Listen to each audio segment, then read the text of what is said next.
Hello and welcome. My name is Trismegistus, and today we're going to be reading through and increasing the throughput of the latest Factorio Friday Facts. Friday Facts 443. More planet deliveries. Posted by Clonan, V, Russer and Fergal. Hello, good news today. This is another monster Friday Facts. As you'll see from the very end of the Friday Facts, there's kind of a reason for that, but there's a lot in this one, so I'm going to try and crack on as best as I can. Keep the waffle to a minimum, but it's me, so that's possibly unlikely, but yeah, I will do my best. Circuit Network by Clonan. We have several more circuit network improvements to share with you today. Boiler, heat exchanger, circuit connection.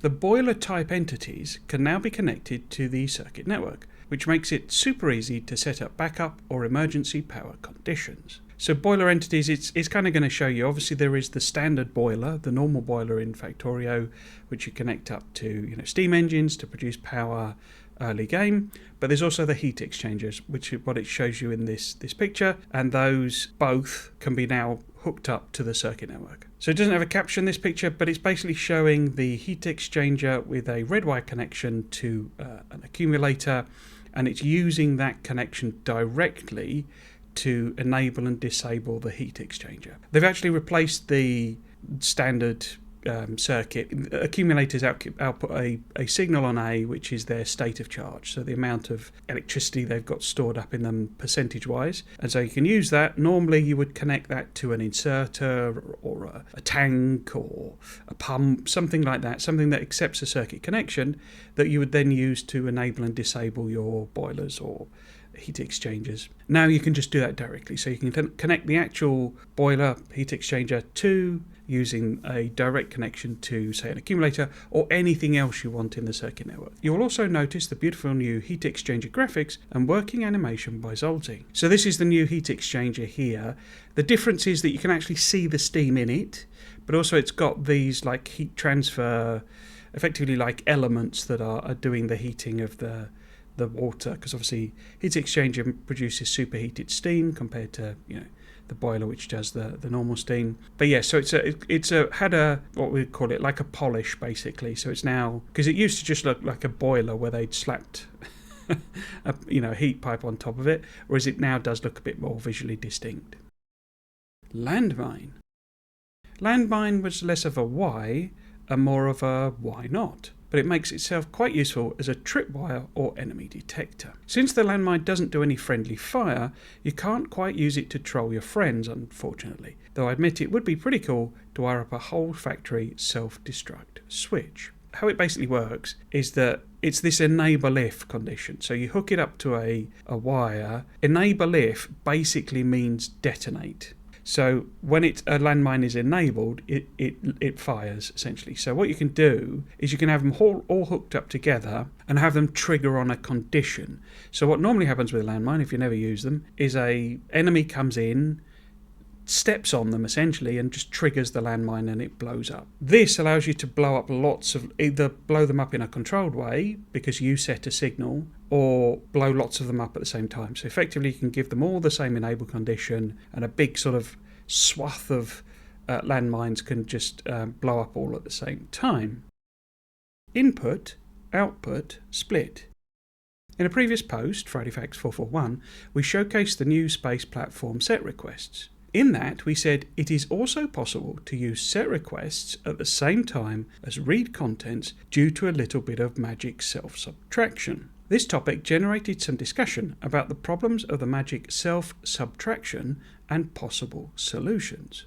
So basically this was the whole point that, like, if you say, I want this chest to have 200 items in it, so I set the request, if it's a request a chest, I want this item to have 200 items in it, but I want to be able to set that, so I do it via circuit condition and it sets the request to 200. But maybe you also want to read what's in that chest. You don't want it to do something, or maybe you want an inserter to kick in only when it's got so much in the actual chest. fairly bad example, but you see what I mean. So what you couldn't kind of do was the read contents and set request at the same time, because that just happened on the same wire. You weren't able to distinguish between those two things, and so you would end up setting requests and reading contents. They became like binary things, basically. And what they've done is they've essentially enabled you to do that completely separately. So you now have an input side and an output side to the GUI, so it completely separates the two, and you can do them completely independently. It sounds like they kind of stepped back and went, actually, why don't we do it like this? And we are happy to say we did figure out a solution that should make the circuit network a bit more understandable, and also mean we can remove the magic logic. Circuit inputs and outputs can be directed to different wire colours. It's much more controllable is the point. We've now got, there's like five, no, there aren't the six, so there's like six versions of this, different things as we're stepping through. None of them have captions, so I'll explain what they are, but it's all pretty obvious. On a platform, asteroid, the grabber arms, the asteroid collectors, and basically, I mean, this happens to be disabled by the control behaviour because whatever was coming in on 6 is not equal to 7, so it's disabled the thing. But at the same time, on the green wire we can see what's in the collector, nothing, and include the hands, which basically says include what's on the actual grabber hands as well, because you might want to know about the total that the whole system has rather than just what's in the actual collector itself. But equally you might want to know, has it grabbed something, and use that signal. So those allow you to do those completely separately. You can do one on a red wire, one on a green wire, but also visually you can tell this is an input to the machine, this is what's coming out of the machine. Next one, we got a recycler, okay, and here is probably more interesting in terms of contents, because this recycler is clearly blocked up and it's got all sorts of guff basically in the machine. And now we're doing here we've got the battery again, which they seem to be swapping in for the standard A symbol. But yes, so the battery symbol. So what this is saying, this is now disabled because it's got that input, it's got that controlling signal. Clearly their accumulators are out of use, so that's 0. It's not getting a value. But what they're saying is only turn on all these recyclers, because they'll seem to be wired together on red by the looks of things. Only turn them on when we've got enough power to run them, you see. So another nice use example. But at the same time, so we've got a control symbol on, a recycling symbol, and that's coming out on a green signal. It must be one of these top ones that are connected then, because these don't have greens on them. But yeah, so again, it's showing you that you can do separate things with separate wires, and you've got separate little panels for doing it. Then we've got trains as well.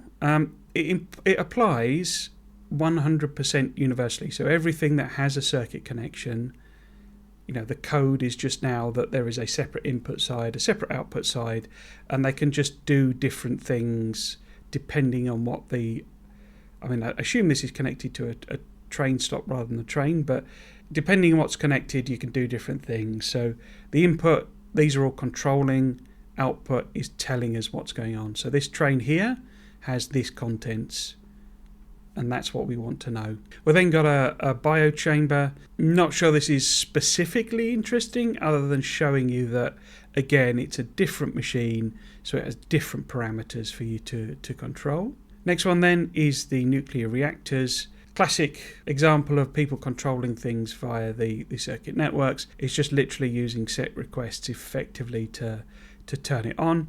And what it's essentially saying is bring in solid fuel for some reason, and maybe there's a heating tower here as well somewhere. Solid fuel and nuclear fuel whenever we want it, sort of thing, because there's a combinator here, so they are presumably doing some sort of logic to say bring this, bring that. But so this is kind of the classic usage where people would do a lot of circuit conditions in order to control the amount of fuel going into a nuclear reactor so that they don't sort of waste it, because a nuclear reactor is just on, it's always on, and it will just burn the fuel continuously. It's not like a boiler, it won't because boilers self-regulate. They'll only kick in if power, more power is needed. A nuclear reactor doesn't do that. It's just always on. So you can measure the heat coming out of it and say, oh, turn on when it gets below that, or put some fuel in when it gets below that. So yeah, it lets you control it. Oh, I know why it's got the solid fuel, because this is a burner inserter. I didn't twig that before, but it's a burner inserter, so it needs to fuel itself, basically. Last one then is the agricultural tower. It's also sort of worth mentioning as well, because there's an interesting change coming up related to that uses something these guys have as well. But again, we have all sorts of planting conditions on the input, and we're knowing what's on the output coming out there. As it happens, this is one on Nalvis. In the circuit connection frame, you can see the input and output frames with the checkboxes. These control which wire is used for all the connections in that frame. And it's just literally referring to the red and green checkboxes there. Hopefully, it also makes it more apparent which connections are reads from the entity and which are writes which affect the entity behaviour. So the reads means the output. So we are reading this information, the contents, the contents again, whether it's got fuel, all of those sorts of things. Those are the outputs, so they're what can be read from this machine, and the writes are the inputs, so what can be written to this machine. With this change, we decided it is acceptable to remove the signal self-subtraction after all, which unfortunately will break some 2.0 circuit setups with assembling machines and asteroid collectors. Technically, it is also an optimization, as the entities no longer need to update the circuit network counts in the expensive way when their contents change, which furthermore allows us to give request suggests the ability to set requests at the same time as read contents. That's that one there, so it's just able to input at the same time as output, so you can now set requests at the same time as reading contents. Lab control behaviour.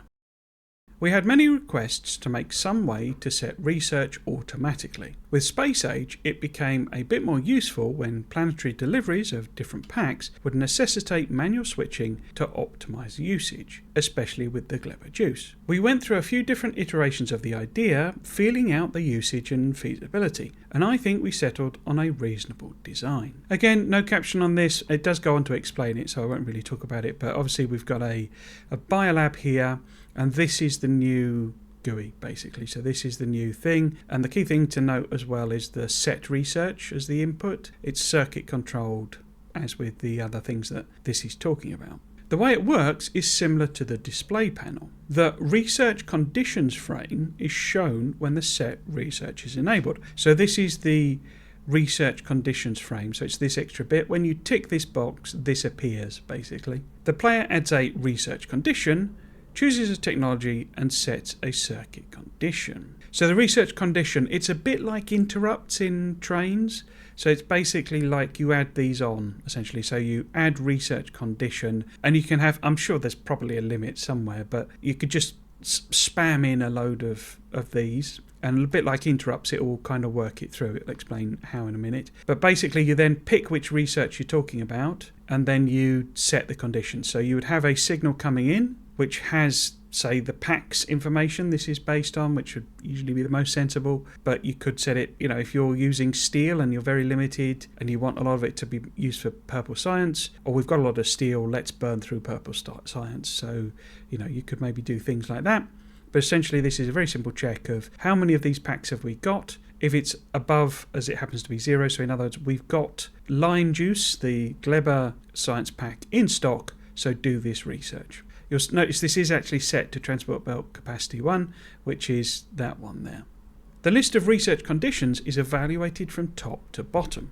The first one that passes will set the current research for the force. Force just means your side, so this is referring to multiplayer basically. So if you're playing a multiplayer and it's not a competitive mode, you're both playing on the same team, then you are part of the same force. The other force in the game is like the biters, so they're the baddies and they're a different force. But also if it was a competitive game and you were competing against each other, you're able to do not friendly, is it? But you're able to damage each other, etc., etc. Then they're a separate force, the separate players. So basically, it just means for everyone who's playing on the same team, essentially. Technologies that are already researched are skipped, and what it will do is basically, as it's getting the packs in, the conditions are being fulfilled and not fulfilled, as it does the research and completes, it will go to the next one in the list. Technologies with levels or infinite text are automatically re-queued. So if you finish it, then and this condition is still passed, as it were, it would keep queuing up that research, which is say why you probably want a little bit more complex of a system. If you have a lab setting the research, players will be blocked from using the research queue, will then notice about why it isn't possible. So basically, if you click on it and you're like, I can't set the research, I can't click on these, and it's just got a little notice there saying that's because a lab is doing it. The label will show the camera tooltip on hover, and clicking it will open remote view at the location so you can quickly find the lab and adjust things. Other than that, you can still browse and use the technology GUI in the same usual way. Landing pad unloading bay. By V. When items arrive on a planet into a landing pad, there are a few categoric ways to unload them. I'm not quite sure what it means by categoric, but basically, you've got belts, bots, trains, essentially. That's I think what that's referring to. When the traffic increases to the point you want to unload into trains, you eventually get to a state where you're placing roboports everywhere so that you can meet the charging demands. At that moment, you probably think there should be more straightforward ways. Initially, we thought we would specifically make a train loader, which is what Arundel prepared concept art for. However, when Jeruslaw was in the process of making the graphics, we hit some severe issues, and luckily this made us re-evaluate. We realised simply allowing inserters to take items out of it bypasses all of the weirdness, and instead feels much more Factorio-like, as you can then use it to unload into any kind of entity that inserters can interact with, trains, chests or belts. We took inspiration in Arundel's concept art of the initial idea of the train loader and adapted it to something quite different. What that's saying is that basically they had thought about doing a train unloader. I had mentioned that concept in my wish list video, and it is like a sort of obvious solution. If you've ever seen these videos of like a train that pulls up and like the entire carriage like empties itself out, and it goes into a hopper, and then the carriage goes back again and off the train pulls. It's it's almost like the reverse of that, where it's sort of a great big thing, a holder, a silo or hopper, dumps its contents into the cargo wagon and then it would pull forward. So that's initially what they were thinking, that you give the option for direct insertion from the landing pad itself. The actual building itself loads into a train and off it goes. It would look awesome is one thing, but the thing is that specifically sets you onto using trains as your maximum throughput or your high throughput option. And so what they've come on to say in a moment is that instead they thought, well, if you just let inserters take out of this thing, then it's up to the players what they do. They can stick it straight into a train, they can stick it into a chest, they can stick it onto a belt, they could put it, mentioning chest, put it into a logistics chest, and the bots can take it away, because the bots would still be able to, take from the thing. So it effectively gives it lots and lots and lots more slots for bots to pick up from. So why not give players the option? So they sort of stepped back in a sense, and instead of doing a direct train loader, it's just a cargo bay that you can unload from. So it's the unloading bay. The landing pad unloading bay is a special form of a cargo bay which allows inserters to take items out of it. It literally shows that here, so it's sort of self-explanatory, but you can put inserters along the side of this thing. You can do it obviously still alongside the actual landing pad, but the normal cargo bays you still can't, so they're restricted. But basically you can build this thing and take items directly from it, and therefore you can either load them onto belts, you can load them onto trains. It doesn't show it, but obviously you could just put them into a chest or what have you. So it gives you the option of building it in the way that you want to. While I was trying to help, Jeruslaw still had to figure out a lot more of the design than usual. Given the deadline was getting crazy close, and considering the complexity of this entity, he's done great. And the caption just says, a sneak peek into the post process that we rarely have the space in the blogs to show. Jeruslaw says hello. Again, I'm going to repeat it again later on, a call for a Factorio art book, showing a lot of these concept sketches, how they were turned into, reality, as it were, turned into sprites in the game. I would happily pay a small fortune for that. The entity size is, strangely enough, 4 by 5 tiles. Not 3 by 4 as I said then. The default ones are the cargo bays are 4 by 4 then, I think. It's one tile bigger basically. Specifically for a 1 tile gap between the cargo bay 2 by 2 grid and the rail 2 by 2 grid. We didn't want to allow unloading just anywhere, so there are limitations. It can't be constructed on space platforms, and on planets there is a limited area around the landing pad where the unloading bays can be placed. We view the logic belt puzzle as an integral part of space platform construction. The hub can be used to input and output items from it, and for example sort asteroid chunks and their products that way. It's great this option exists, but it's under the condition that it doesn't scale and larger platforms need to simply use belts. Allowing the unloading bay on space platforms would change this too much, so we prefer to keep it away from platforms. So you cannot use this on platforms because they want you to engage with the puzzle. If you want to put stuff in the hub, then you're restricting the number of spaces that you can put cargo bays, and I personally think this is a really good decision. This would just trivialise, especially when you consider you've got the new mechanics of platform to platform transfer and all that sort of stuff. It would trivialise a lot of the interesting stuff in the game. And as a general point, constrictions are where the fun comes in. If you've ever built it, I know some people enjoy it and would prefer that way, but it's like if you've ever built in a free build editor mode, it gets boring after a while because there's no challenge. You can just do whatever you want. And this is one of the things, it's like the whole space casino and all that sort of stuff, of like restrictions and conditions and limitations are good because they force you to work around them, they force you to work with them, they give you the, building the jigsaw is about putting the pieces in the right place within, the border of the jigsaw. It's not about just sticking random pieces down and that I've done a jigsaw. You're trying to make something that fits within the constraints. And so this is why they're imposing this landing pad limit. Some of this is a little confusingly written, if I'll be honest. The very last sentence below the video that's coming up is the most important one. So on the planet side, there is no limit to how far you can walk cargo bays. Without the area limitation, you could just make a super long chain of cargo bays and put an unloading bay at the end to just transport items all the way from a landing pad to a lab cluster, for example. In other words, because you can still place cargo, you can place an unlimited number of them, they're not restricting them in any way, but you could build like 1,000, build the unloading thing at the end, and that lets you direct insert into labs or something. So that's what they're trying to avoid, and this is this thing of, and you can still unload with bots and stuff, they're still available and they still are a thing. So, you can do multiple unloading types all at the same time. But yes, the point is they didn't want you to have just infinite cargo bays and then you plot one of these at the end and it's effectively instantaneous teleportation of items. As a semi-related change, we are allowing players to build elevated rails over cargo bays. We didn't do it before because it seemed like the cargo pods would collide with the rail, so we treated it as a tall entity. But allowing it to cross the cargo bay chain is so convenient that we decided the cargo bay will turn off its cargo pod receiver instead, which will be barely noticeable with how many cargo bays you typically need to build. So yes, it shows it on this video very, very end. We will pop out this video in a minute, but they've got elevated rails going over the top of the cargo bays, and what happens is it just simply sets them to not accept the pods. So you can effectively use them like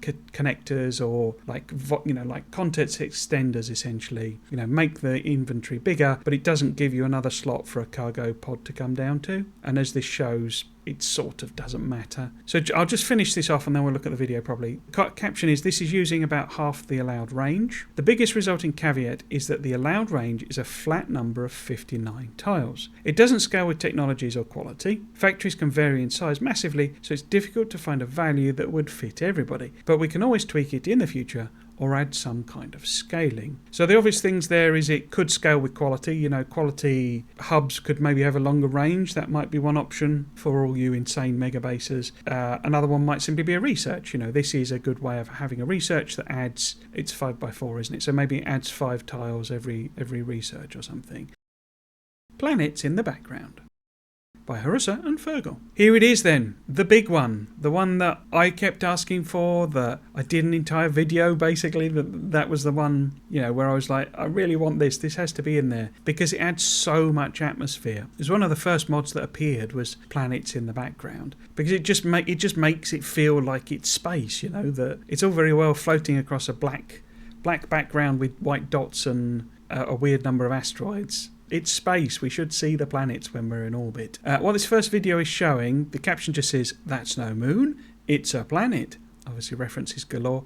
But it is basically the arrival and then departure animation for Nauvis itself. The big thing they're adding, just to preempt what the text is going to say, is that it's animated. You can't really see it as quite so well here because of the pulling in and pulling out. But I don't know if you can just about tell that these clouds are moving, but the planet itself is also rotating. Having planets appear in the backdrop of a space platform is something that has been on my task list since way before 2.0. In the end, the development of the cargo pod animations took up all my time in the weeks leading up to release. We didn't want to release a half-measure solution, so as a relatively speaking nice-to-have feature, it took a back seat. Quickly though, modders stepped in to fill the planet-shaped hole in our shared craving for fancy visuals and released visible planets in Space Mod. I was secretly hoping I could borrow some ideas from their implementation, but in the end, I wrote the arrival and departure code in my own way anyway. Since the bar was set and, judging by screenshots,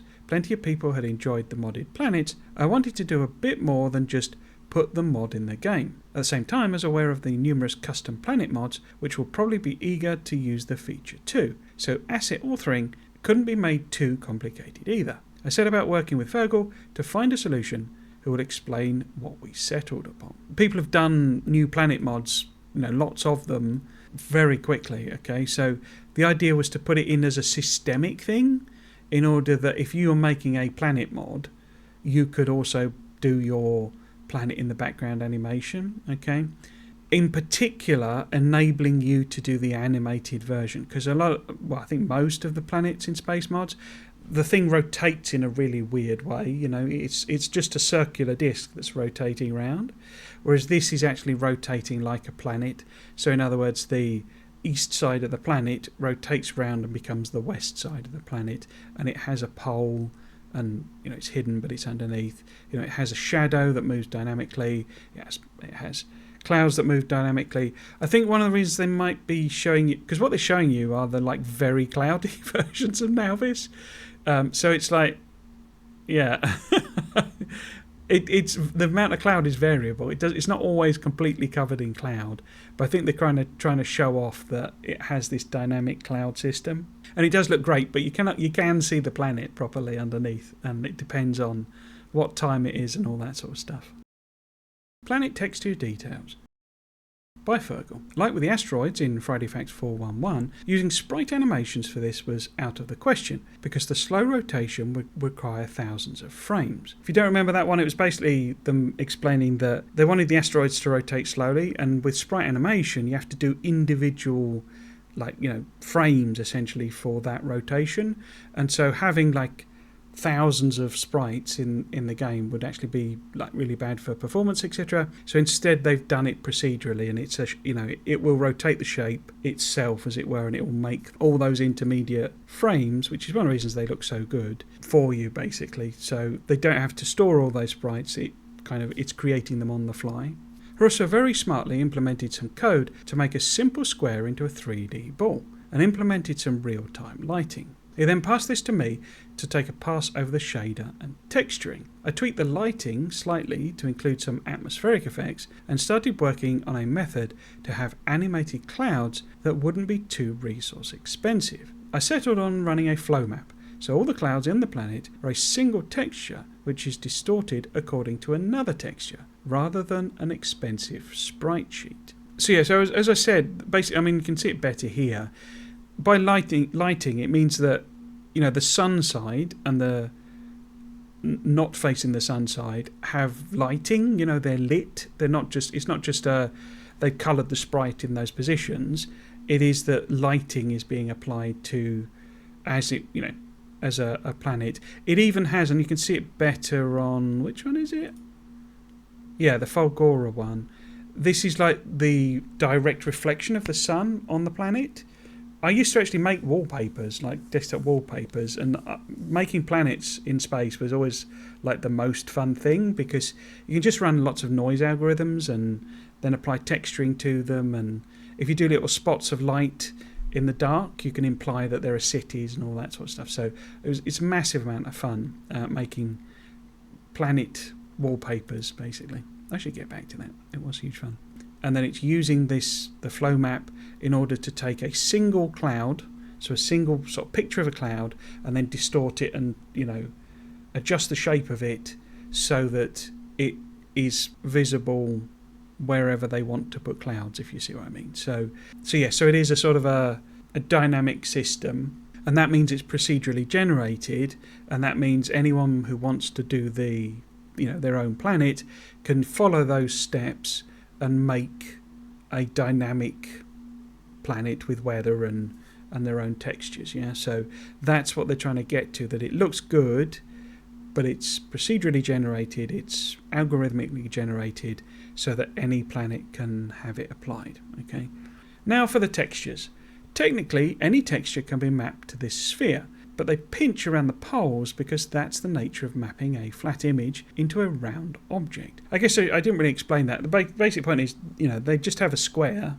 It's probably a rectangle or something, but they have a square, and then they just distort it to fit the spherical shape.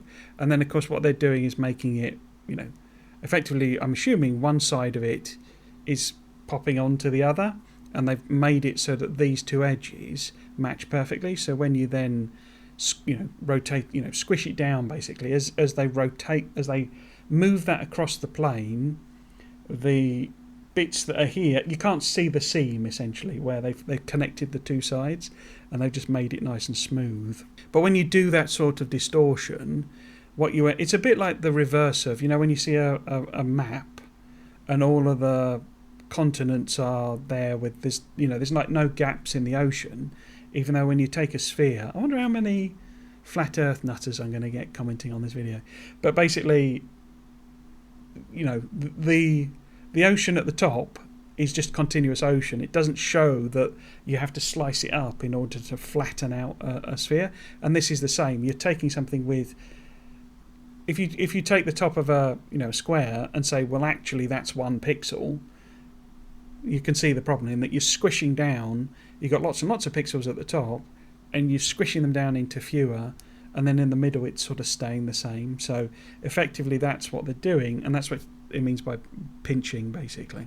This was a headache for a while, but we ended up figuring a way around this by reprojecting UVs of one sphere onto another and baking the textures at the pole to hide the distortion. So I think that's basically referring to the channels, so colour channels. I'm not going to explain that in detail. I'm not really a graphics person, but I think basically it's talking about if you're really interested, it's worth reading the one about the asteroids, because they did some stuff there where they were using the different colour channels in order to do the texturing, basically. And I think this is essentially the same in that they've used this same approach with the UVs in order to basically hide the fact that at the top, you're squishing a great big shape down into a single pixel and distorting it all. It makes authoring textures slightly more challenging, but we think the effect is worthwhile. Yeah, so when you're making it, you've got to think of it in terms of, it's not, you might draw it as a nice lovely square, and then the game squishes it and it looks all distorted and weird. So you've got to think of it, as distorted and weird and squished, and then when you're building it originally, it's a little difficult to explain, but I'm sure you can picture the change that's happening. Finally, there was the issue of the Fulgora lightning. Once again, a big animation here is far too costly, so Harusa and I came up with a system of scattering quads around the sphere which run a short animation, then respawn at another location. The final product of all this is a real-time lit sphere with capacity for PBR maps, animated clouds, and a lot of tunable parameters for mods to do crazy things with. Quite a feat. Okay, so again, graphics isn't really my domain, so I might get some of this wrong. Quads means quadrilaterals, basically. So normally, when a GPU is rendering things, it will actually render things with triangles. A triangle is like the simplest shape to use for like as a breakdown of a more complicated shape, because you can always, they're like fully tileable, and because a triangle is basically 3 dots and then you draw in the lines, so you just have to store the 3 dots and manipulate the 3 dots. However, I do know that quadrilaterals is something that artists generally work with those because they're better at scaling and things like that. So just pop that video out and we'll take a look at it. And these are the quads, as it were, that are being applied. So it's basically like a shape, quadrilateral shape, that's being stuck on top. It's obviously, I would guess, white, or maybe it just has a blend mode on it. It means it's being procedurally generated again, so that they can plop that on, and then as the lightning moves to somewhere else here, then they can sort of plop it onto that area again. Oops. And then it moves to there. So it's effectively like a separate shape that they're sort of putting on top of. PBR maps, physically based rendering maps. So if you've got a good one's a brick wall, in that you don't really need and want to make and store all of the textures in the geometry of the wall, because doing that is horribly expensive. You've got to store billions of triangles. So what you can do instead is, say if you take like a cube shape and you make one side of it dark and one side of it light, then it looks like it's appropriately 3D, if you see what I mean. You're basically using the fact that your brain goes, oh, that side's light, so it must have light on it. That side's dark, so it must have shadow on it, to say it must therefore be a 3D structure. You're essentially using what your brain does in interpreting light and shadow. And so you can effectively, it's how all art is, it's basically an illusion. You've lit one side, you've shaded the other, so therefore it must be 3D. So the PBR map is a way of capturing that information so that it can be used more dynamically, because you could, like a traditional cartoon, you would draw every picture and you would you'd do the lighting appropriately. So you would put the shading on, you would put the lighting on, the highlighting on, and so every picture would have that applied. But you don't want to do that in a game, because that's not how games work. Basically, you need to be able to move dynamically around the environment and for it to light appropriately. So what you can do instead is say this edge is raised, this edge is sunk, as it were. If you see what I mean, as in, if your light's coming in there, this edge is raised and that edge is sunk away from it. But of course, then when you sort of turn the light source around to the other side, so you can do stuff in terms of just knowing what the geometry is by saying, highlighted, shaded, yeah? So effectively you get for free by simply having something that represents, a raised surface and a sunken surface, and all it is colour. It's just saying light colour, dark colour equals raised and sunken, and then the game can come along and go, or the engine can come along and go, oh, it's raised, so we need to light it. Oh no, now it's the light's over that side, so we need to light it from that direction. So you basically have, in the PBR maps, you're able to control the shading and lighting and highlighting of an object. And so that's what you see essentially with the planet. By saying all of this is highlight, all this is raised, in quotes, and all of this is sunken, in quotes, the game can go, oh, well, that must mean that must be lit and that must be dark, so we will apply these colour lighting effects to it. And what that means is you can go further than what they've done, or change what they've done. So you could flip it round essentially and say, now this side is lit and this side is dark, simply by inverting that PBR map. So yeah, so that's how you get to more towards dynamic lighting. As I say, I'm not a graphics guy, but that's basically what they're talking about. The quads are 4-sided shapes rather than 3-sided shapes that they're using to do essentially texturing and / lighting of. The PBR maps are essentially surface texture, surface detail, surface structure that's being stored as a flat 2D picture, because obviously you want to do that for performance reasons. You just want to store a nice flat picture. You don't want to store a billion different frames as it animates, because it's way more expensive doing that. Oh, explain that one, all right. Really not my area.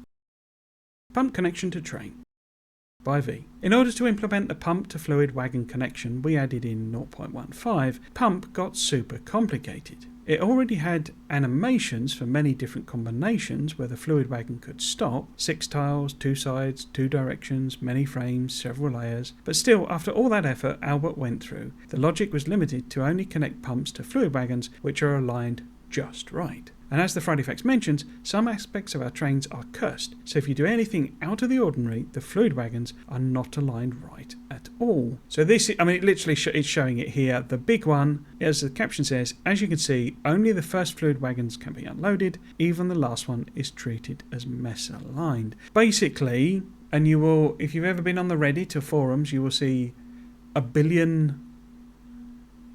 not a billion, but loads of people going, why aren't my pumps connecting? What's going? Why can't I get fluid out of this wagon? And the reason is there's a curve involved, basically. So any kind of curve would throw off the exact pixel perfect alignment that's needed for the wagon. So this top one is connected because it's at station on a straight bit of rail, and even though this bottom one is also on a straight bit of rail and looks like it should align in the middle, because of these three curved wagons / these, what would it be, I think 6 pieces of curved rail, it isn't aligned. It looks like it should be, but the exact pixel situation is wrong. Okay, so this is, whenever you see those posts, this is always what's going on. It's the fact that the wagons are going round some kind of corner. We have been aware of this problem for years, but you can avoid it just by building proper straight stations like a good citizen. And the dread from just thinking about reworking the crazy amount of animations or throwing away the existing ones was truly dreadful. However, over time we have added entities which require better and better ways to manipulate sprites, like Spidertron, their technical siblings Pentapods, or the agricultural tower. With technology like that, perhaps the pump could be approached in a different way. And here it is, the big reveal. The new pump is using a new stretching arm which is much more flexible. So going back to the agricultural tower, which one was that in? Here. The reason I mentioned that is this used a thing where it like stretched the graphics in order to make it so that it can grab trees or fruits or what have you from all sorts of distances without having like an incredible number of sprites. It just stretches the graphics basically. I think it actually does it dynamically, doesn't it? It's like, I can't remember from the Friday Facts, but it's like a line that's, moving around, and then it's like fitting the graphics to that. And I think it actually does it with 2 overlapping sprites. I'm not sure, but yeah. So effectively, they've taken that technology, that approach, and gone, why can't we do that with pumps? And it's obviously the arm, the connecting arm, that connects dynamically now, basically. So you see, we've gone from any kind of curve, any kind of misalignment to the specific exact position that's required to it just connects. And so it shows it here as diagonal, and if you're not seeing it, there is some cursed stuff coming up. But yeah, it just connects whenever it connects. Arundel took the existing pump and tried to adapt its concept to split it into a classic and stretchable part. Jersey then took the idea and implemented it with a level of camera hacks only seen in Pentapods and the agricultural crane. As I say, it's doing this stretchy dynamic thing in order to make it work. But the animation, it shows you that here the animation is gorgeous. It looks really, really good when it connects. It comes in and then it lifts up and connects on, and all the animations are great from every angle. It doesn't look janky at all from any position. This allows the pump to connect to a fluid wagon no matter how cursed your station design is always. Okay, so again, it's literally this exact one. This is the old version. This is the new version. Doesn't matter how wiggly and wobbly you've done your pipes. If you can plop them next to the rail, then they will connect. And it's even forgiving. Those distances are very different, and it's even forgiving for that. So it just looks amazing. It just works, and you can do some abominations. When Lou was refactoring the code for pumps connecting to fluid wagons, we couldn't help ourselves but observe that perhaps one new situation could be made possible. What you are about to witness may not seem entirely legal, Scroll any further at your own peril. So, you can have double-ended pumps, basically, so that two trains turning up next to each other on separate rails, and of course a pump is a 1x2 entity, so it fits perfectly between them. There's none of this thing with inserters where they don't quite reach across and all that sort of stuff. A pump can connect two trains together, and it can do it at all sorts of weird and horrible angles as well. Plus, as it's showing in the middle here, you can now put pumps on the end of train wagons. Yeah, you can do all sorts of mad stuff now. Whether you want to do mad stuff is obviously up to you. But yeah, you can now connect them at the end of the rail, and you can connect two trains at the same time. So they're obviously turning up. You have to have particular configurations, like the fluid wagon at the end and stuff like that. But if you think about that in terms of maybe like a sulfuric acid wagon or something like that, that might be a good one to put on the end of a train rather than in the middle, for uranium. So yeah, you can do all sorts of insane madness. While we of course didn't have time for reworking the pump before 2.0, this was one of the topics we knew 2.1 had to include for sure. From now on, fluid wagons and spaghetti should get along better than ever before. And hopefully our bug forum should be free of wagon to pump connectivity issues. Yeah, so as mentioned, there's regular posts on Reddit, on forums saying, well, my train's pump's connecting to my trains, and it's always because there's a curve, and now it pretty much doesn't matter. You do have to put them next to the rail, so I'm sure people will misalign them, but even that is pretty dang generous. Oil refinery. By V. In Space Age, the crafting machine's graphics have been getting more intricate and have more moving parts than ever. On the other hand, the oil refinery is almost completely static. To add to the woes, some of the rotations could be improved, and the texturing already barely survived the last attempts to update it to high resolution back in 0.15. With 2.0 out of the door, it felt like a good time to bring it up to par with the rest of the Space Age machines, so Arundel and Jersey embarked on a journey. And here it is. This looks brilliant in my opinion. It looks really, really nice. The design is a faithful evolution of the original. The refinery is still a tower with a ring surrounded by secondary towers, pipes and tanks. Just now all of the elements are following the level of detail that other Space Age entities have. As a bonus, there's now pipe windows with fluids which adapt colour based on the recipe. Yeah, so that's like the functional or the quality of life improvement to this, in that you've now got windows in every single orientation that allow you to see what colour it is, so what recipe it's doing, whether it's processing oil, coal or what have you. They've given them different colours. But as you can see, it's interesting in that it feels squatter, as in it feels shorter, but I'm not actually sure it is. I think that's just like an optical illusion thing. But the big thing with it, because their own refinery didn't really do much graphically, but now it's nice and animated, it's nice and, things are rotating, things are pumping up and down, steam is coming out of all sorts of orifices. It just feels much more like a Factorio machine now. Not that it didn't before, but it feels like a proper, feels in keeping with a lot of the new graphics. So it looks like an entity that's been added for Space Age, not one that's just been carried forward from Factorio, from base Factorio. And it just looks amazing in game. Assembling machine. By V. Over the years, we have updated and reworked many of the entity graphics. The vast majority of them were straightforward, but the assembling machines were the most elusive. Several times Albert entered the same river, figuring out the new concept, and I'm pretty sure they were in the back of his mind even when we were working on other topics. The assembling machine is one of the most visually representative entities of what Factorio is, so the stakes feel like they can't be any higher. The concepts represent stages of technology, crafting and production, the engineer's ingenuity to put stuff together, and much more. In the end, the assembling machines are so important and so all-encompassing that we never quite finish them, even if we started multiple times. Given that 2.1 is a version where we try to catch up on things that we wanted to do but didn't have time for, assembling machines were high up on our list. We went in with somewhat conflicting goals. We wanted to be very conservative with the original design, yet emphasise the progression between tiers. Arundel made concept art for all of the tiers while carrying over the spirit from Albert's earlier designs. We'll get to looking at them in detail in a second. The caption just says, the concept art for the assembling machines is the last task I had the pleasure to ask Arundel to make. So if you weren't aware, Arundel has now left the team, left WB to make their own games. But so we'll come back to these later because they are lovely designs. I still have my personal thing that I would love to have seen on them, but there you go.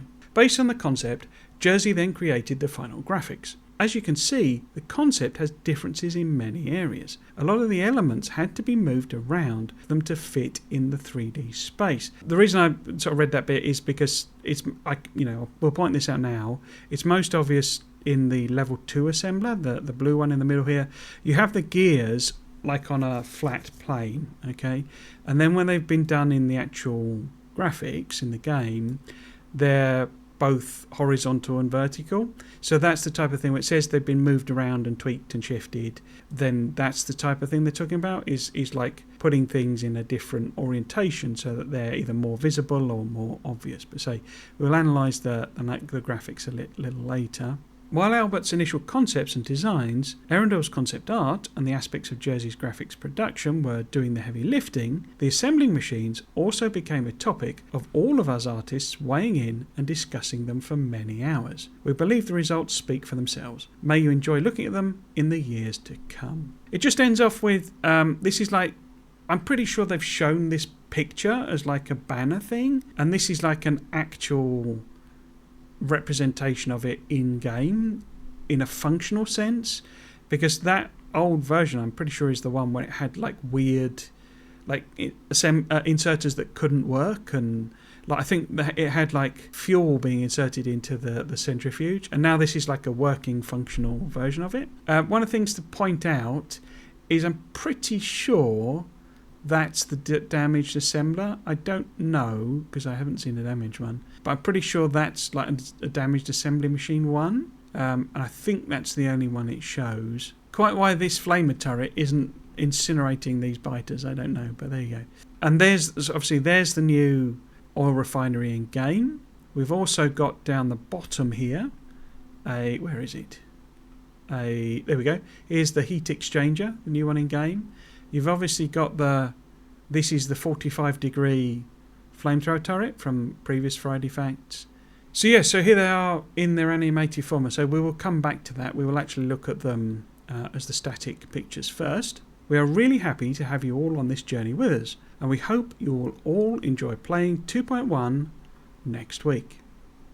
So let's have a look at these assembly machines. One of the things that is the kind of core design principle for them, and it's shown in the icon, the graphic, the assembly machine icon as well, is that they get more complex as the capability of the machine improves. So your level 1 assembler, in the icon, it's got 1 gear, and then the level 2 has 2 gears, and the level 3 has 3 gears. And that's reflected in what's going on here. The complexity of the machine is getting higher as it goes up the technological levels, which was one of the things that wasn't really reflected in the old graphics. They did get a little more complicated, and I think they did have like 3 gears on top of the top one, and 2 and 1 as they went down in level. But it didn't get like the structural stuff didn't really change, and there wasn't more going on, if you see what I mean, for the level 3 assembler. It was just more like it changed colour and they added an extra gear.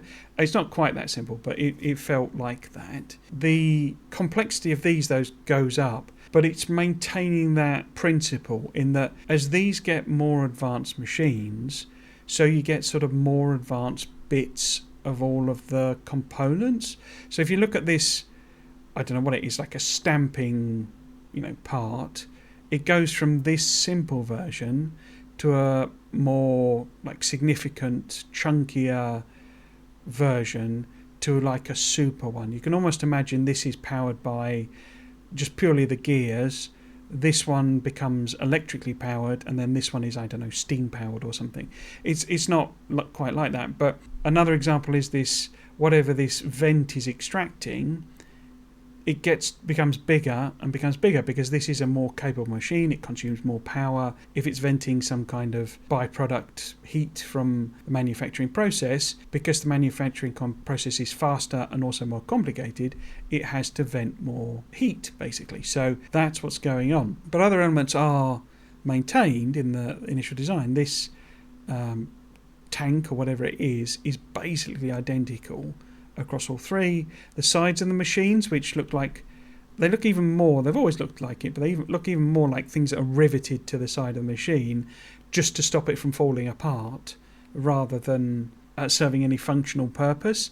And that was when I sort of mentioned earlier, that was my thing. I always wanted the modules to be like on the side of the machine. Where's me bacon? There's me bacon. So I just wanted it to have that type of connection, where it's got like the circuit connections like it's a CPU or something just on the side. You can actually see the actual thing in it, and that's not happened. So that was the only disappointment there, is that I'd quite like, this to have two slots here, two things here where you can actually see the module that's been stuck in, sort of thing. Oh well. But what also happens if you look at these gears, they go from like ye oldie timey Victorian gears to modern mechanical gears to toothed bits, basically, which is obviously helping to transfer more power and something. So each technology level improves, and we go from having no belt connection here to a chain belt here to a continuous rubber connector there, like a variable transmission style. The arm goes from some simple oscillating thing to a more complicated design to a super duper complicated design. But obviously these are concepts and they have to be made in reality. How the animation would work, of course, is going to change the design. So these are the final in-game versions, and obviously they have the texture applied, the blah blah blah. I think the sides that I mentioned, the riveting, is the most like carried through element for machines. And again, you've got this point that the version 1 has like 1 gear on it, version 2 has 2 gears on it, version 3 has 3 gears on it, and that's actually maintained in this gear here, okay, where we've got 1 gear, 2 gears, 3 gears. So it's still got that visual design element, even though it gets more chunkier, more modern, as it were, as the design goes on. They've also added, and this is one of the things they do across all of the newer designs, is like better points for the circuit network to connect to, because obviously a lot of the machines were designed and made, as it were, before the circuit network even existed, and so they hadn't really thought about that as part of the design. Whereas now you've obviously got the light, which now looks like an actual sort of diode, but you've got these connectors that are much more similar to the other designs on other machines, and a much clearer point for the circuit wires to connect to. But yeah, I think they look absolutely amazing. If we go to that final video, so I would recommend you just watching this as the final video, but if we go back to the other one, it's sort of zoomed in and we can see them in action.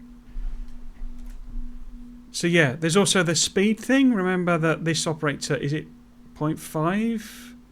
And then is it 1.25 and 2.5? I can never remember the numbers, but none of them operates at the same, the exact speed of the engineer.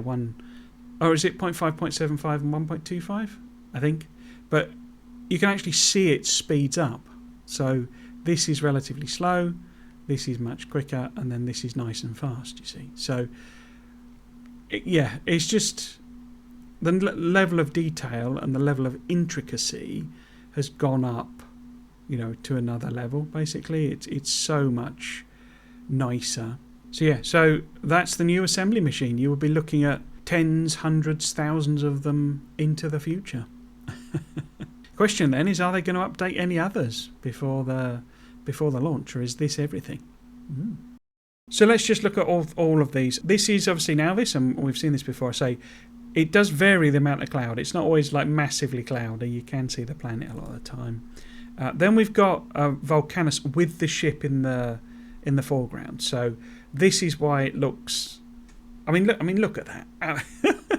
How could they not put that in the game eventually? I appreciate it's down on the priority list because it is just pretty, but it adds so much to it. And actually, it's one of my favourites, Volcanus, because they've even got the lava,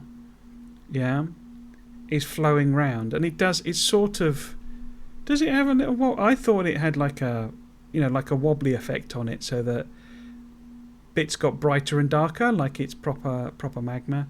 But obviously, as a planet, it also makes the most sense why it would be, because it's this gigantic hot ball of sort of molten rock. You wouldn't expect it to have a pole, and it's not going to have, and we know it's not got vegetation on it, and it doesn't make sense as being different bands of things, and so it looks the most like a proper planet, as it were, when it is a planet, if that makes sense.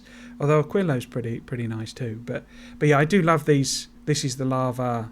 It looks like it looks in the game, as it were, as a proper planet. And then you got the clouds are a sulphurous yellow, and it's also more like a sort of fog to it. It's sort of a misty thing. But these are meant to be the sulphurous clouds going on. So it's the same idea, cloud, but recoloured texture. It also looks particularly cool because these glow in the night side, but also slightly more on that later. You then got a planet. Is it departing or arriving? I can't tell, but I think it's arriving. Yeah, there you go. So it's turning up to Fulgora. I'll mention this before, but it even has the lightning on Fulgora.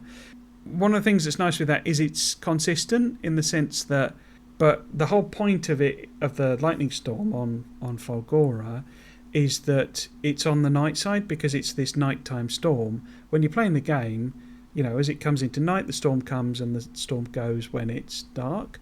So the night is obviously the dark side of the planet. We rotate around and we move into that bit where the sun isn't shining, so that is night. So it is restricted to the night side of the planet, basically. So it's not getting lightning flashes on this animation from anywhere over here. But so it also very nicely shows the shine of the planet of the sun on the planet, and of course this dark stuff is like the oil sands, and then the light ones are the plateaus. And again, they look like they look in the game. It does have other clouds. I think some of these are clouds going across. But yeah, the big lightning storm at night. We then got Gleba. Now Gleba, when I was looking at Gleba, it is very cloudy, but then that makes sense because when you're playing on Gleba, it's basically raining all the time. So it must be completely covered in cloud. One of the things I would say with this, and it's kind of highlighting it, the tones are a little more subdued than what's been on a lot of the mods. I think a lot of the mods have taken those icon pictures of the planets and maybe based their pictures on those, and so the Gleba icon has like really bright pinks and bright purples and bright greens in particular, and so that's what people have based it on. So don't think of this as that mod put in the game. You're not going to get those bright hues. What you get is the dynamism. The planet rotates, the clouds move, the storms storm. That's what you're getting from this implementation, as in the native one, and particularly new planets in mods can apply the same thing, and they can be there as well. So yeah, Gleba is worth watching as well. If and when you go there, sit in orbit and watch it for a bit. Next one then is Aquillo. I really like this one, but it's a bit simpler. I like it because it makes it look like Jupiter. It's got like the great red spot type of thing there. We can't really see from this animation, but it is doing the same types of stuff, as it were. It's just that this is more, more a quick shot of it as you're arriving, sort of thing. So yeah, you can sort of see the clouds kind of moving down. But yeah, I quite like this idea of like a great red spot on Aquillo. Oh, one of the things I would say about it is, in terms of graphics, is that, and I sort of said it already, but they do look great. The new pumps, the new connecting pumps. They also sound great. They've definitely tweaked the sounds to it to match the thing. Or I think they have. It sounds different to me. There is a bit of difficulty some of those times with looking at these changes, where because you're laser focused on it, you don't really realise that it's exactly the same as before. Like the sound or something like that, and you're like, oh, that sounds great, and it always sounded great. But yeah, so I think its sound has been improved, and so to match the new animation and how it works, and particularly like the duration, because sometimes it's reaching further or what have you, or like doing more twists and turns and all that sort of stuff. So it does sound great as well as look great, and there's no jank to it at all, because the agricultural arm, if I'm totally honest, can look a little janky when it's moving around. This doesn't. I've been messing about with the landmines, trying to do something, because I was wondering if you could maybe use it as a kind of... It mentions about doing a friend, basically like a trap or a booby trap type of thing. And what I was wondering is if you could wire up a whole load of landmines and do them in a big patch and then trigger it for a demolisher. What my theory was is you could have a power pole, with a constant combinator sort of sat in the middle, connected to the wire. Then all of the landmines are wired to the power pole and then to the the combinator. You build that in a demolisher's territory, and the demolisher only really triggers on the power pole. So you could leave the power pole or the constant combinator. You could also wire them outside. It could be outside the territory, and you could literally be sat there like Wile E. Coyote, waiting to plunge the trigger, as it were, and blow up all the landmines all at once. And it kind of works. The problem is demolishers aren't quite predictable. You can roughly guess which direction they're going to come in, but of course you then need to cover this whole area, massive area, with landmines, and you're going to blow up all of the landmines at once, sort of thing. So I think it is possibly possible. Because what I was thinking is, could you do it early-ish, game, and kill the demolisher safely and far away? It didn't really work, but I think some refinement to my designs might work. Because landmine is actually a really effective weapon in Factorio, and it gets a bonus, I think, from the explosive damage. I don't think it's static, unlike something like poison or what have you, which you can never improve. But you get the damage bonus from the research. So my thinking was you could do a bunch of them, kill a demolisher with them. I did not manage to kill the demolisher. The other way of doing it, you could plunge it and turn it on, sort of thing, and blow it up. But also simply cutting the wire, when it hits the power pole, it's going to cut the wire. They're then not going to have the signal that you've given them, and so they would blow up. So I wondered if it could just be something you plop down automatically, and it just sits there, and when the demolisher eventually gets annoyed and comes and blows it up, they just kill themselves, basically. So it's like a massive booby trap. But I couldn't get it to work. But, I was just messing about, really. I wasn't really sort of serious with it. Because landmines are quite good to make on Volcanus, because it's, it's coal, steel, and green circuit. So they're easy to mass produce. And, I thought maybe that could be an interesting approach. And a different one, something a bit more different and interesting. Couldn't quite get it to work, but I only had a couple of goes at it, really.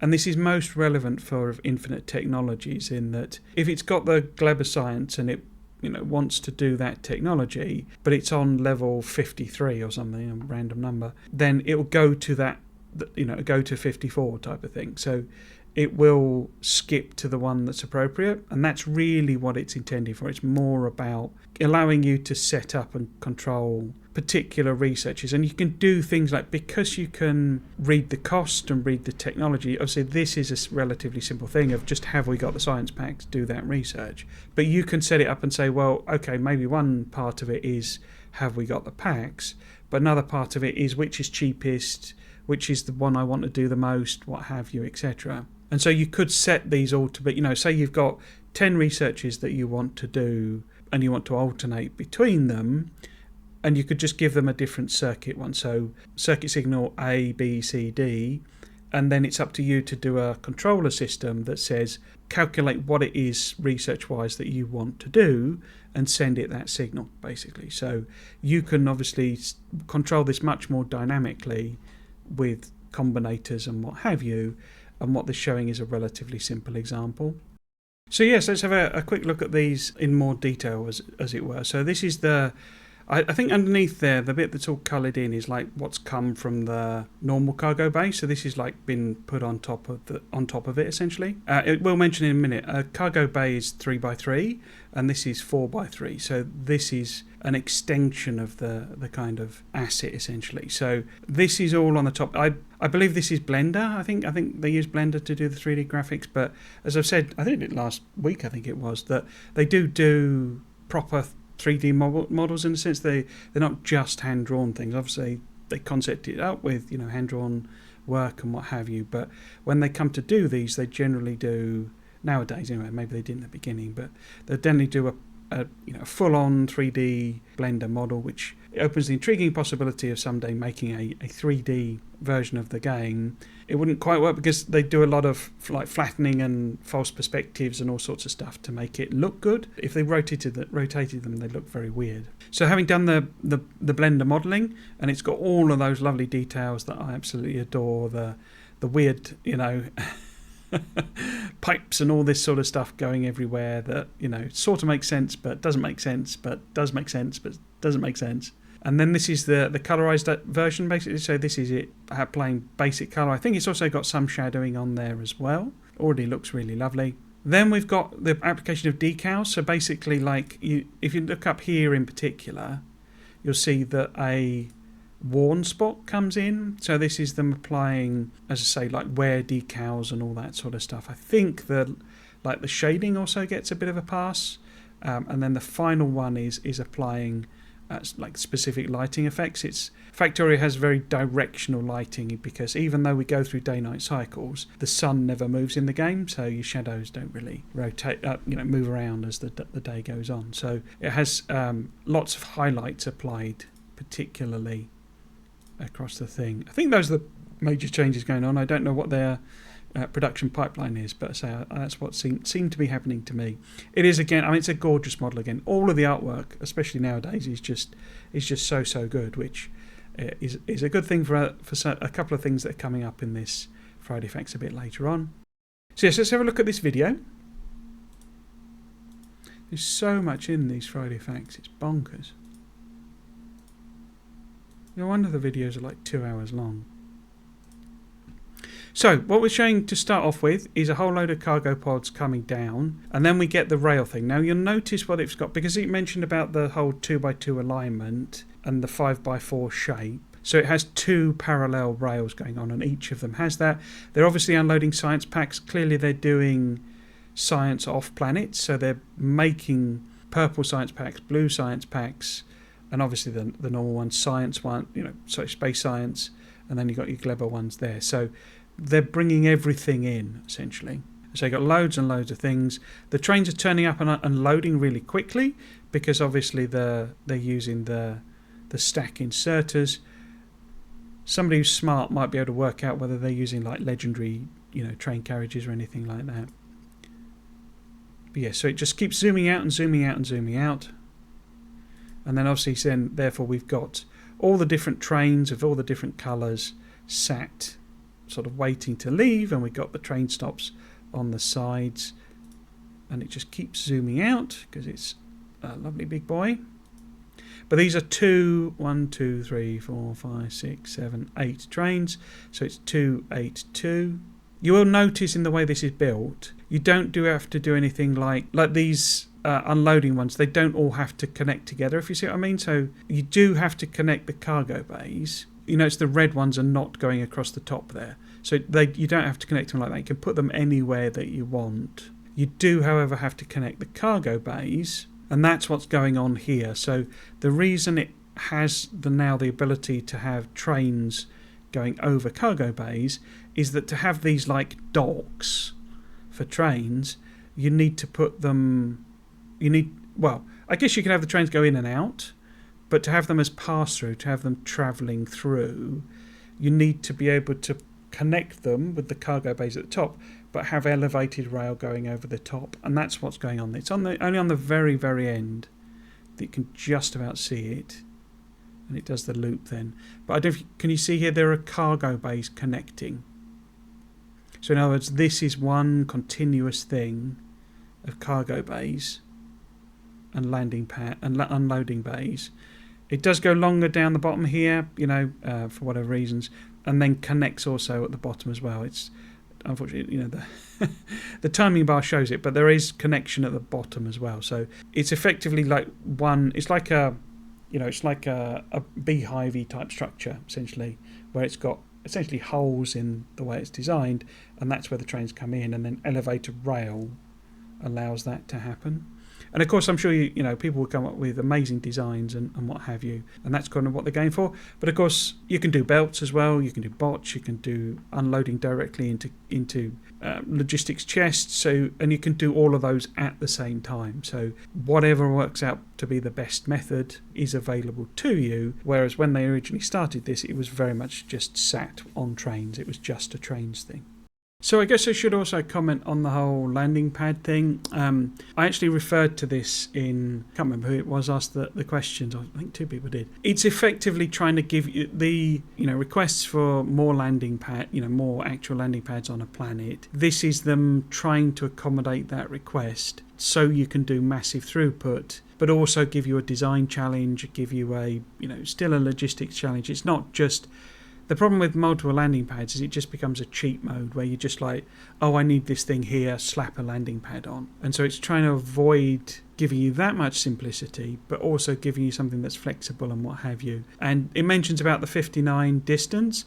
I wouldn't be surprised if people could try and convince them to do it slightly bigger or something. But also, it's clearly set up for, I don't think they will do it. I don't think it'll be part of the base game. But a research that lets you make it bigger seems like an obvious mod to kind of add into it. But yes, it's designed to do, and it does have its own constraint. It's 5x4 rather than 4x4 with the 2x2 grid. So it does have its own challenges for designing it. I do also think there's scope for quality. It feels like maybe a quality hub could support more and bigger. I think that maybe that's an obvious thing that gives a reason to build quality landing pad. Because once you've got 5 of those, you're done, aren't you? You don't really need them anymore. You don't need to make more of them. So, it's got that issue. For me personally, it's not a massive change because I'm not I don't generally build mega bases. I don't generally build, massive throughput things, but I know a lot of people do. I know a lot of people love that stuff. But even for me, it does just make it simpler, and you can put cargo bays wherever you want. So the amount coming down from the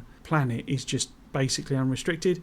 But you kind of now don't need to bother anymore. I mean, you can still, but you don't need to bother. You can surround the hub basically, so you can have that central, like it did in the video, and it's just that's it, as it were. You don't need to fuss about taking stuff out, and bots can still fly into that and grab stuff from it. So it's still giving you lots of options. You don't have to use trains.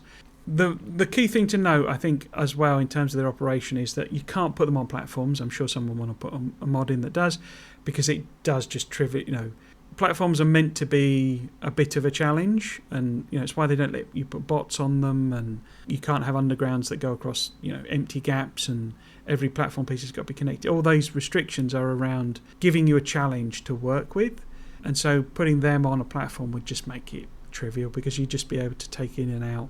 And especially this thing, it's effectively a teleportation device.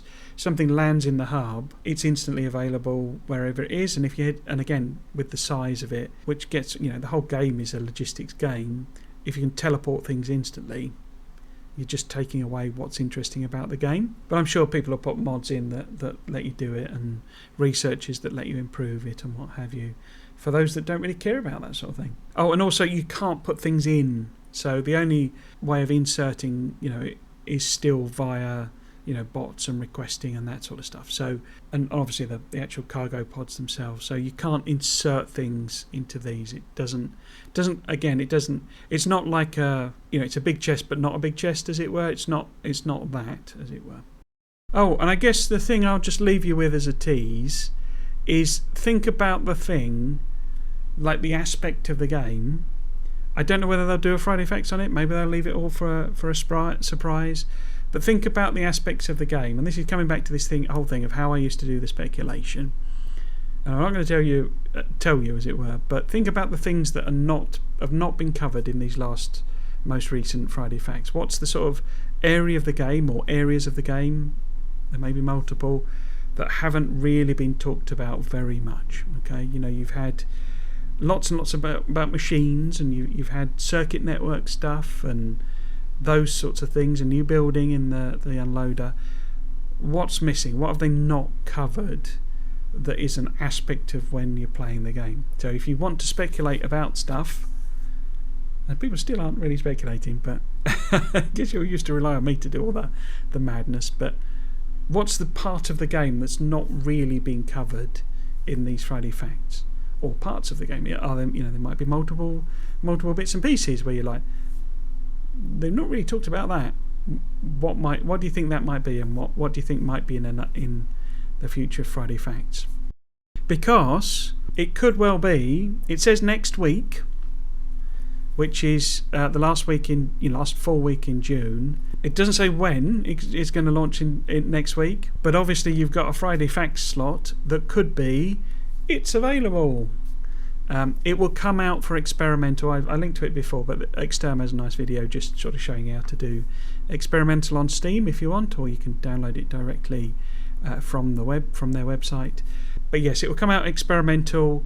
I'm sure it will spend the entirety of summer in experimental, and then it will probably go live, September, October, or something like that, maybe. To give you, I always recommend playing on the experimental version, because it's Factorio, and they never release with, it's never broken. You might find a bug, but it's never going to, be completely broken. You can't make blue circuits or something. It's never that bad with Factorio, because they have a whole internal testing process that's pretty dang robust, and it will work from that point of view. But I can understand people being nervous about playing on experimental.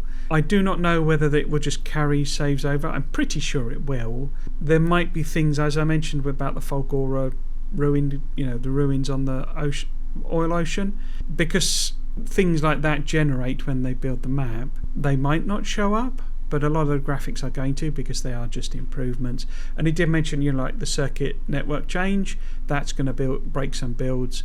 So my recommendation would be start a new save for 2.1 and just play through, basically. The other thing to note is 2.1, I believe, is when they will stop support for the old train graphics, so the old rail system.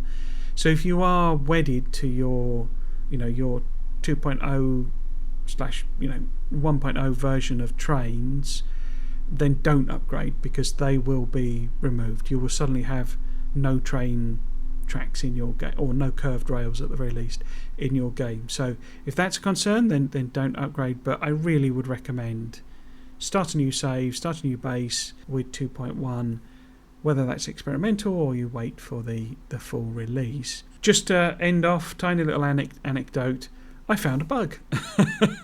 I've been playing through the 2.1 beta, for those that don't know, as part of the closed beta testing. And that's not because it's buggy, and it's not full of bugs or anything like that. This was one thing, and it took me, I had to recreate the bug in order for them to fix it, if you see what I mean, because redoing the actions on the save file that I'd sent them, it didn't do the bug. So you see what I mean? It's this thing of Factorio bugs where it's like this edge case of an edge case of an edge case, and that's causing a bug, although it was a little more common than that. But that's my sort of claim to fame for 2.1. I found a bug and it got fixed.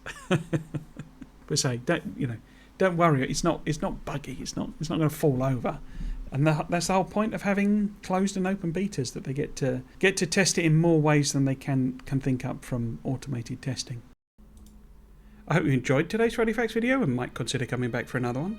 If you want to chat about the latest Factorio Friday Facts, you can find me live streaming Factorio over on my Twitch channel at @Trismegistus. You can also discuss the latest Factorio Friday Facts and my speculation videos over on my Discord. Thanks for watching. Cheers.